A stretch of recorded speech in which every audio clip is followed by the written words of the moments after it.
Deputi HAM, Kementerian Koordinator Hukum, HAM, Imigrasi dan Pemasyarakatan, Dr. Andes Ibnu Jodoh SH MSI, staf ahli bidang pembangunan berkelanjutan dan formasi di Kemen Bidang Infrastruktur dan Pembangunan Kewilayahan, Bapak Okto Irianto SIPMA, tenaga ahli utama Kedeputian 1 Kantor Staf Presiden, Bapak Ruliandi SH, Sekretaris Inspektorat Jenderal Kementerian Kesehatan, Bapak Rudi Supriyatna Nata Saputra SKP MM, serta seluruh tamu undangan yang berbahagia. Kami ucapkan selamat datang pada kegiatan koordinasi kelembagaan dalam rangka tindak lanjut rekomendasi Komnas HAM RI. Kegiatan ini merupakan wujud nyata kolaborasi antar lembaga dalam memperkuat sistem perlindungan dan penegakan hak asasi manusia di Indonesia. Untuk mengawali kegiatan hari ini, marilah kita bersama-sama menyanyikan lagu kebangsaan Indonesia Raya. Hadirin dimohon berdiri.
Terima kasih. Hadirin dipersilakan duduk kembali. Selanjutnya, marilah kita menundukkan kepala sejenak untuk berdoa agar kegiatan hari ini berjalan lancar dan membawa manfaat. Berdoa dimulai.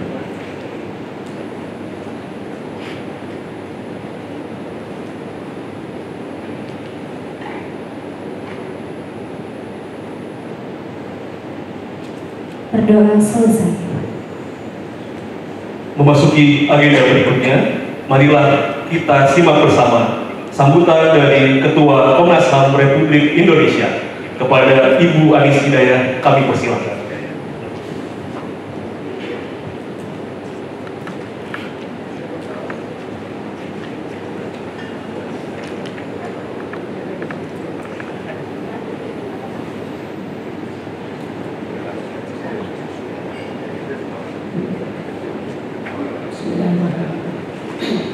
Assalamualaikum warahmatullahi wabarakatuh.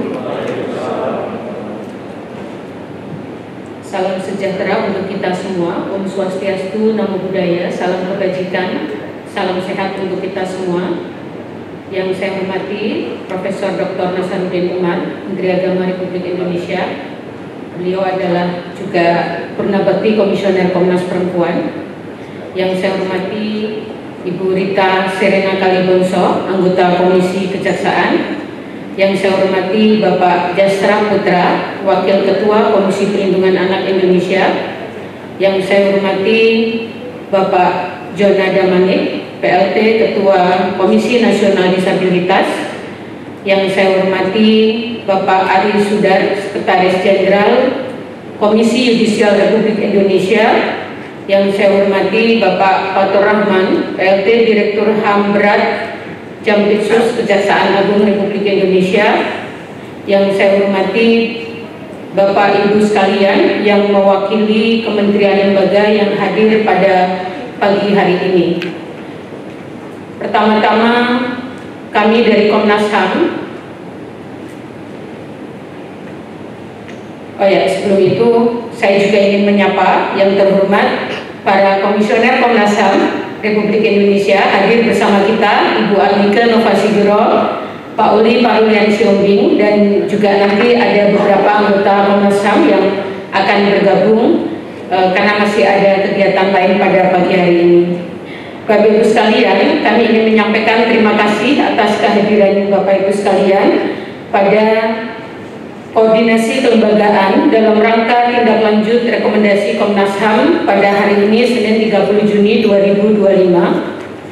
Pertama-tama tentu puji syukur kita panjatkan kehadirat Tuhan Yang Maha Esa, karena atas rahmat dan limpahannya kita semua dapat berkumpul dalam kegiatan yang kami nilai penting dan strategis, yaitu koordinasi kelembagaan dalam rangka tindak lanjut rekomendasi Komnas HAM Republik Indonesia. Hadirin Bapak Ibu sekalian yang saya hormati, sebagaimana kita ketahui bahwa Komisi Nasional Hak Asasi Manusia adalah lembaga negara independen yang dibentuk berdasarkan Undang-Undang Hak Asasi Manusia, di mana Komnas HAM memiliki posisi yang setara dengan lembaga negara lain dan memiliki mandat untuk mengembangkan kondisi yang kondusif bagi pelaksanaan hak asasi manusia serta meningkatkan perlindungan dan penegakan HAM di Indonesia. Dalam menjalankan mandat tersebut, Komnas HAM diberikan fungsi pengkajian penelitian, penyuluhan, pemantauan, dan mediasi. Dari fungsi-fungsi tersebut, rekomendasi merupakan salah satu hasil kerja Komnas HAM yang disampaikan kepada para pihak yang relevan, baik lembaga eksekutif, legislatif, yudikatif, maupun lembaga independen lainnya. Rekomendasi ini tentu merupakan instrumen strategis untuk mendorong perubahan kebijakan, pembenahan tata kelola, dan juga yang utama adalah pemulihan hak-hak para korban. Namun Bapak Ibu sekalian, kami akui bahwa selama ini efektivitas rekomendasi Komnas HAM sangat bergantung pada bagaimana komitmen lembaga-lembaga penerima rekomendasi dan belum didukung oleh sistem pelaporan dan mekanisme koordinasi yang memadai. Untuk itulah pada momen kegiatan hari ini Komnas HAM mengundang sekitar 38 lembaga negara dan kementerian dalam satu forum koordinasi yang secara khusus membahas tindak lanjut atas rekomendasi Komnas HAM. Hal ini bagi kami merupakan tonggak sejarah yang penting untuk berupaya membangun satu pendekatan yang tidak hanya menyampaikan rekomendasi secara formal, tetapi juga membangun upaya-upaya dialog, komunikasi, koordinasi antar lembaga dalam kerangka penghormatan terhadap hak asasi manusia. Kami percaya bahwa koordinasi kelembagaan adalah kunci dalam memastikan bahwa rekomendasi tidak berhenti sebagai dokumen administratif semata, melainkan bagian dari proses perubahan kebijakan, perbaikan tata kelola, serta pemenuhan hak dan keadilan bagi warga negara Indonesia. Bapak Ibu sekalian, koordinasi hari ini kita maksudkan untuk menjadi wadah memperkenalkan Peraturan Komnas HAM Nomor 1 Tahun 2025 tentang tindak lanjut rekomendasi sebagai dasar hukum bagi pemantauan dan penilaian tindak lanjut rekomendasi yang kami keluarkan. Yang kedua, untuk membangun pemahaman bersama mengenai bentuk, jenis, dan ruang lingkup rekomendasi Komnas HAM. Yang ketiga, tentu menggali praktek-praktek baik yang selama ini sudah terbangun dan tentu masih ada tantangan yang dihadapi oleh kementerian lembaga dalam menindaklanjuti rekomendasi-rekomendasi yang selama ini kami keluarkan.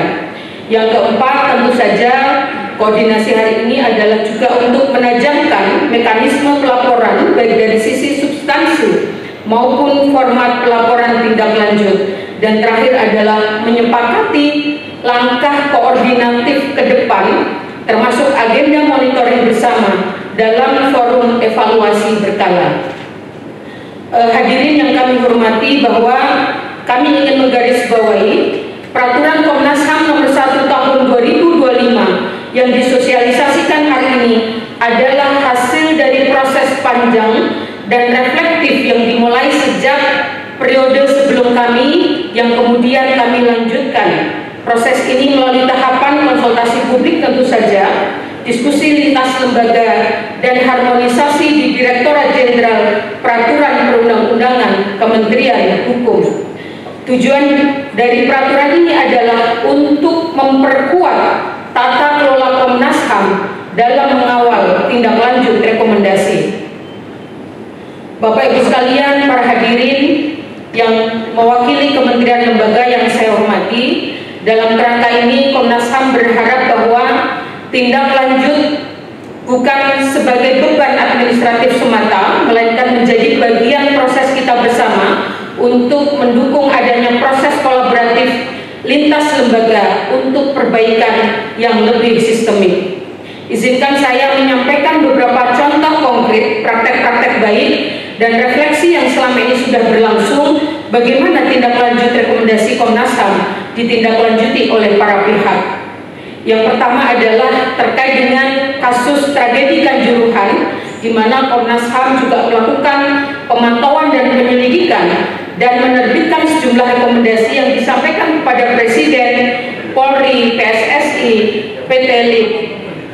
Dari rekomendasi Komnas HAM menyarankan adanya evaluasi tata kelola sepak bola, audit stadion, dan manajemen pertandingan, serta kerjasama dengan FIFA. Tindak lanjut baik dari rekomendasi ini adalah bahwa Presiden kemudian memerintahkan Kementerian PUPR untuk melakukan audit seluruh stadion dan membentuk gugus tugas bersama FIFA dan kementerian terkait. Hal ini menjadi contoh bagaimana praktek baik rekomendasi Komnas HAM dapat mendorong perbaikan tata kelola di sektor olahraga yang menyangkut hajat hidup dan keselamatan publik, yang sebelum kasus Kanjuruhan kita mungkin tidak pernah membayangkan bagaimana korelasi persepakbolaan dengan hak asasi manusia. Bapak Ibu sekalian, kasus yang kedua yang akan mencontohkan misalnya adalah pemantauan dan penyelidikan yang dilakukan oleh Komnas HAM dalam kasus kerangkeng manusia di Langkat, di mana Komnas HAM merekomendasikan pada saat itu adalah penyelidikan menyeluruh atas dugaan penyiksaan dan kematian di dalam kerangkeng yang berada di rumah pribadi seorang bupati. Rekomendasi ini ditindaklanjuti oleh Polda Sumut dengan penetapan 8 tersangka dan pemeriksaan etik terhadap 5 anggota Polri. Tidak hanya itu, rekomendasi Komnas HAM terkait dengan penegakan hukum yang fair dan adil juga ditindaklanjuti adanya putusan di pengadilan. Kasus ini menunjukkan bahwa peran rekomendasi Komnas HAM dalam menyingkap praktik kejahatan yang sistemik dan mendorong penegakan hukum yang akuntabel itu bisa kita dorong secara bersama-sama, secara sinergis dan kolaboratif. Bapak Ibu sekalian, beberapa hari yang lalu Mahkamah Konstitusi juga mengambil satu keputusan terkait dengan pemisahan pemilu nasional dan lokal. Hal ini juga selaras dengan rekomendasi yang dibuat oleh Komnas HAM pada beberapa bulan yang lalu, di mana salah satu rekomendasi Komnas HAM dalam policy brief yang kami sampaikan kepada pemerintah dan DPR adalah mendorong terwujudnya tata kelola pemilu yang ramah hak asasi manusia. Hal ini mencerminkan bahwa rekomendasi-rekomendasi Komnas HAM yang dijalankan secara baik dapat berperan untuk mendorong bagaimana penegakan hukum dan penegakan hak asasi manusia bisa kita dorong secara bersama-sama. Seperti yang saya sampaikan sebelumnya bahwa tidak semua rekomendasi Komnas HAM tentu saja mendapatkan sambutan yang positif dan secara otomatis ditindaklanjuti oleh para pihak yang menerima rekomendasi kami. Misalnya, dari pemantauan yang kami lakukan, terdapat setidaknya pada tahun 2023, 258 rekomendasi yang diterbitkan, dan dari sejumlah rekomendasi tersebut hanya 110 yang ditindaklanjuti. Artinya lebih dari separuh belum mendapatkan perhatian sebagaimana mestinya.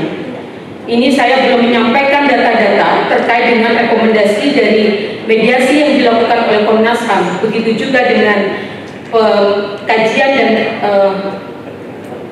pengkajian dan penelitian yang juga menghasilkan sejumlah rekomendasi. Oleh karena itu, Bapak Ibu sekalian, tentu forum koordinasi ini sangat baik untuk menjembatani kesenjangan antara pemberi rekomendasi, dalam hal ini adalah kami Komnas HAM dan penerima rekomendasi, membangun kepercayaan dan komunikasi dua arah antara kami dengan penerima rekomendasi, menjadikan rekomendasi sebagai dasar pembenahan kelembagaan dan akuntabilitas, dan terakhir tentu memastikan bahwa korban pelanggaran hak asasi manusia tidak hanya didengarkan, tetapi hak-haknya benar-benar dipulihkan.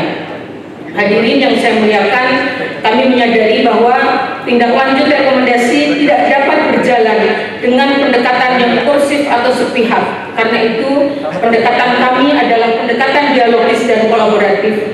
Mudah-mudahan forum yang kita laksanakan pada hari ini memberikan dampak yang positif untuk ke depan, membangun komitmen bersama dalam membangun sistem pemerintahan yang lebih responsif terhadap hak asasi manusia dan lebih berpihak pada keadilan.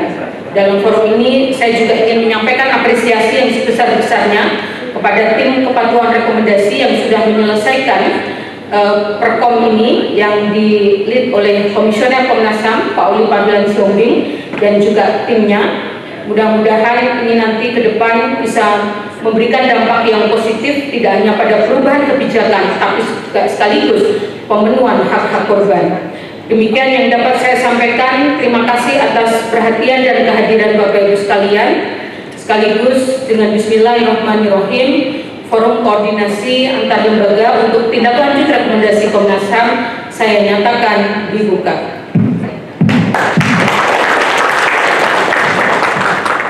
Terima kasih. Wassalamualaikum warahmatullahi wabarakatuh.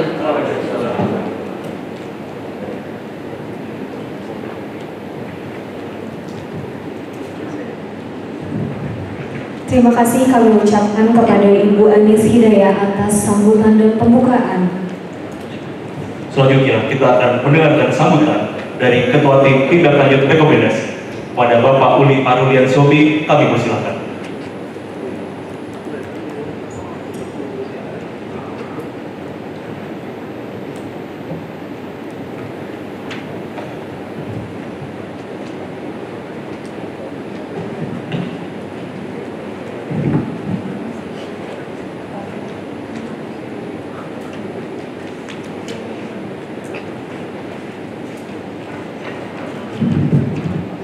Assalamualaikum warahmatullahi wabarakatuh. Salam, Om Swastiastu, Namo Buddhaya, salam kebajikan, Rahayu. Yang terhormat Bapak Menteri Agama Republik Indonesia, Profesor Dr. Nasaruddin Umar, Ketua Komnas HAM Republik Indonesia dan para komisioner. Kemudian juga Bapak, Ibu dari yang mewakili kementerian dan lembaga, mohon maaf saya tidak bisa menyebutkan satu persatu.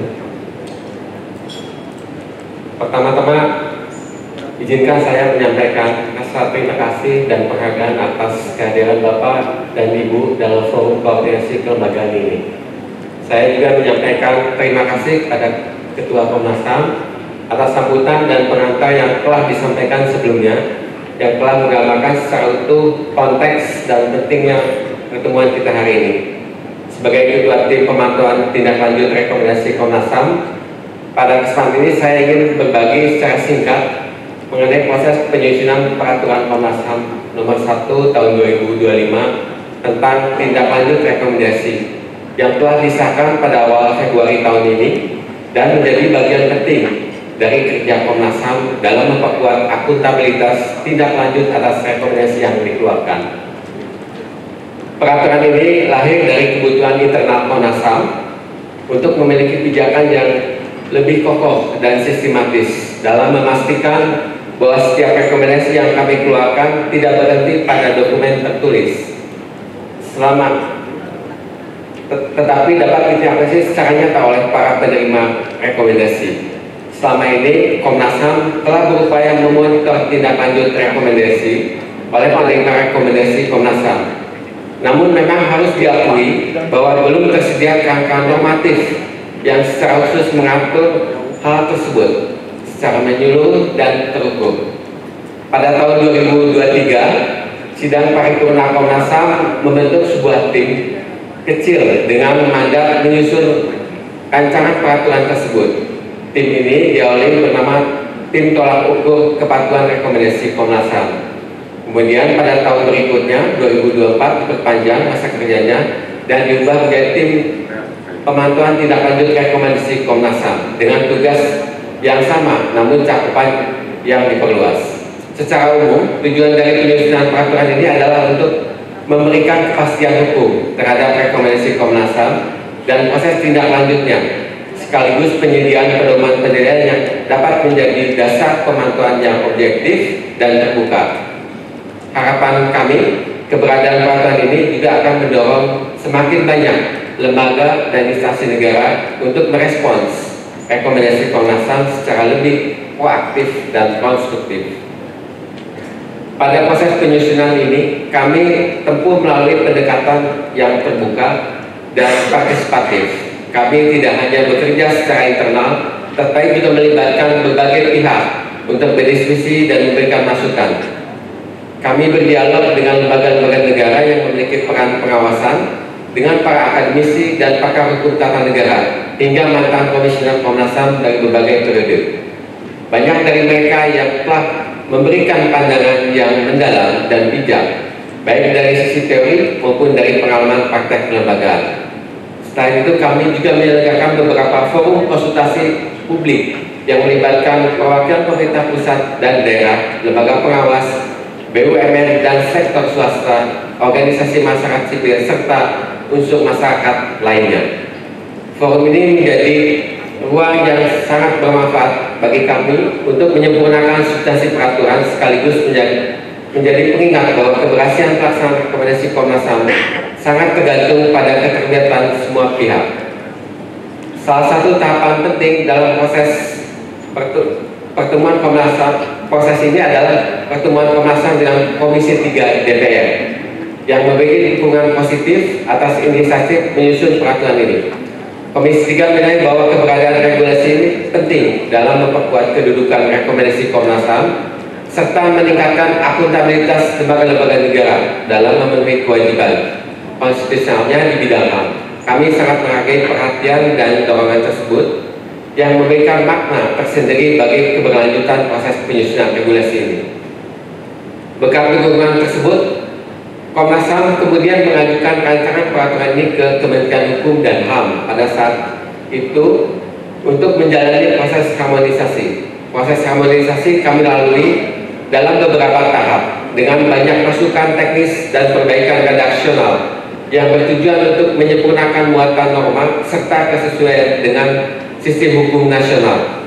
Setelah melalui proses hukum yang cukup panjang, peraturan ini akhirnya berhasil diundangkan dan kini menjadi pijakan resmi dalam kerja Komnas HAM. Bapak dan Ibu sekalian, kami menyadari bahwa sebuah peraturan tidak serta-merta menjamin perubahan. Namun kami percaya bahwa regulasi ini adalah langkah awal penting untuk mendorong sinergi dan tanggung jawab bersama dalam ini memastikan pemajuan, perlindungan, dan pemenuhan hak asasi manusia di Indonesia. Kami berharap bahwa peraturan ini akan menjadi ruang kolaborasi yang sehat antara Komnas HAM dan lembaga-lembaga negara, bukan sebagai beban tetapi sebagai bagian dari praktek tata kelola yang baik dan akuntabel.